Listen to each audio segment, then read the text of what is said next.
Competition था मां जानकी से, वो भी हनुमान को इतना मानते थे, अष्ट सिद्धि नौ निधि के दाता असवर दीन जानकी माता। बहुत सरलता से जानकी मां ने हनुमान को भी दिया, अष्ट सिद्धि नौ निधि के दाता। इसके आगे इस ब्रह्मांड में कुछ भी नहीं होता, ये दे दिया।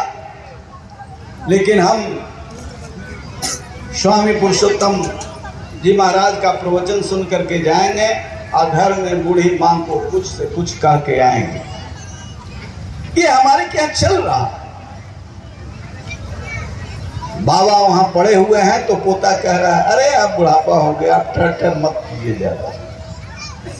ये सनातन परंपरा का मूल है कि बाबा ने जो अपने जीवन भर अर्जित किया है, जिन मूल्यों को समाज को समझने की कोशिश की है, लोगों को समझने की कोशिश की है, वह पोते में उड़ेल देना चाहता है। इसलिए इस रिश्ता को प्रगाढ़ कीजिए, ये सभी लोगों का दायित्व है, तभी सनातन परंपरा का मूल आपके जीवन में उतरेगा। हम विस्तार से इस पर चर्चा नहीं करेंगे, क्योंकि मैं जानता हूँ पुरुषोत्तम जी महाराज स्वामी जी के शिष्य हैं। मैं स्वामी जी से भी जुड़ा हुआ था, इनके गुरु जी से भी जुड़ा हुआ था। जिस तरह की चिंतन धारा उनके मन में थी, हूबहू इनके जीवन में भी वही चिंतन धारा है। इनके सुनने, इनके देखने, समझने के बाद लगता है कि स्वामी जी जिंदा हैं पुरुषोत्तम जी महाराज के लिए। और ये परंपरा मरती नहीं है, यही विलक्षणता है सनातन का कि मूल साधक होगा, उसकी क्षमता कभी, उसकी धारा कभी अवरुद्ध नहीं होती है।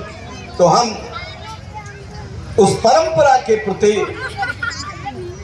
सम्मान व्यक्त करते हुए मैं इजाजत लूंगा पुरुषोत्तम जी महाराज से, और आपसे निवेदन करूंगा कि आप बड़े सुखी हैं जो ऐसी अवधारणाओं को लेकर के आगे बढ़ रहे हैं। आपके जीवन में जो कठिनाई आएगी इसी सत्संग से समाप्त होने वाला है।